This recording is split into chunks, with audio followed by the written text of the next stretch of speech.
Tu vois, pour ce matos-là, j'ai dû faire un emprunt. Mais ça les vaut. Ça les vaut de dingue.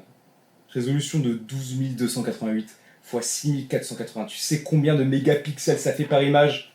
Non, j'en sais rien, alors je dirais 16. 16. Ouais. Non, mon pote. 80. 80 mégapixels par image. Un ISO natif de 800. Et 14 diaphragmes de plage dynamique. Ouais, rien que ça. Et là, tu m'intéresses, hein. C'est pourquoi? Parce que j'aime bien que tu te donnes autant de mal pour me filmer sur mon meilleur jour, hein. Gros beau gosse, toi. Ouais, putain. Ouais, c'est exactement pour ça que j'ai dépensé 6000 balles, je pense. Hein. Tout sacrifice, tout sera pas oublié quand je vais casser. Regarde, j'en tremble. Ah bah alors, Laetitia, c'est quoi cette tête? Fais-moi une soupe. Pardon? Alors déjà au bureau, c'est madame. Et puisque le bien-être des femmes semble te tenir à cœur, tu ne verras aucune objection à faire la commande sur le harcèlement de rue. Bonjour, désolé du retard. Alors, j'ai voulu prendre mon train, sauf que je l'ai raté. Du coup, j'ai plus rien. Mais ma carte sale, oui. Alors, Hugo et Jimmy se proposent de participer au projet sur le harcèlement de rue. Vu que t'as un G-son, t'as qu'à les rejoindre. Sympa la caméra, Jimmy. C'est quoi le projet? Commande à la con, on s'en fout. Elle va faire un clin d'œil là, j'ai pas rêvé. Elle fait chier là. Mais pourquoi tu filmes toi un gros plan? Vas-y, coupe la cam là. Bon, les Regarde où tu marches. Quoi? Allez, fais gaffe où tu marches. T'as pas intérêt à le montrer à qui que ce soit, ça. Allez, avance, Non, avance. non, non. Allez, tais-toi. Coupe. Allez. Tu peux pas la lâcher 2 secondes, Ça ta va. cam là. Allez. Mec, oh. Ouais, c'est ça, parfois. Et ça tourne à l'image. Ça tourne au son. Ok. Première interview, première. Je peux parler. Ok, alors bon, l'histoire que je vais vous raconter, c'était il y a longtemps, c'était en 2019. Donc déjà j'avais passé une soirée franchement pas folle et je rentre chez moi du coup. Donc on marche ensemble avec une copine qui habitait environ à, je dirais, 2 km de chez moi. Donc j'avais juste 2 km à faire toute seule. Et là, il y a un mec qui marchait d'un pas assez lent, assez désinvolte, qui se met de mon côté, sur ma droite. Et il commence à essayer de me parler. Donc, bon, de ce moment-là, moi, ma technique, c'est d'ignorer. C'est vraiment, je ne te connais pas, tu n'existes pas, nous ne sommes pas dans la même dimension, toi et moi. Et en fait, il insiste, il essaie de savoir plusieurs fois mon prénom. Bon, il voit que ça marche pas. Et du coup, il me dit, j'ai très envie de baiser. Alors, bon, moi, ça suscite une réaction, quoi. Et je réponds pas une première fois. Il me redit, et j'ai vraiment très très envie de baiser. Là, je commence à faire une stratégie dans ma tête, parce que du coup, on commence à arriver devant chez moi. Donc ma résidence, c'était une porte vitrée blindée, assez sécurisée. Le problème, c'est que quand elle se ferme, ça met 15 ans.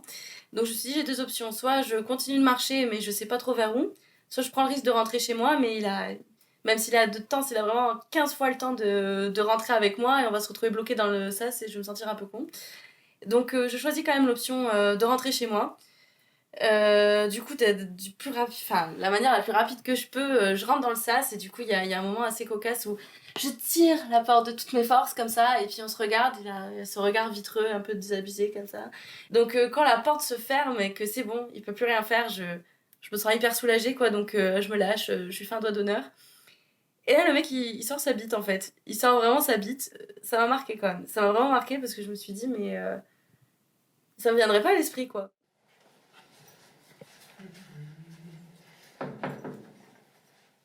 Une petite bière après? Ouais, carrément.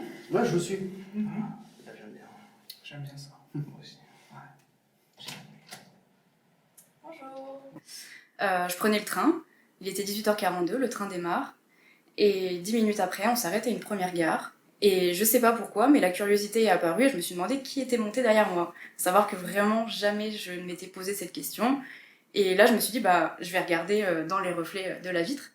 Donc discrètement, j'essaie de me retourner un peu pour regarder qui il y a derrière moi. Et je me retourne. Et au bout de quelques secondes, je me pose une question. Je me dis, mais c'est bizarre, comment ça se fait, on est en hiver, il fait froid. Pourquoi? J'ai vu le ventre de la personne derrière moi. Donc j'ai regardé une deuxième fois. Je me suis retournée une deuxième fois.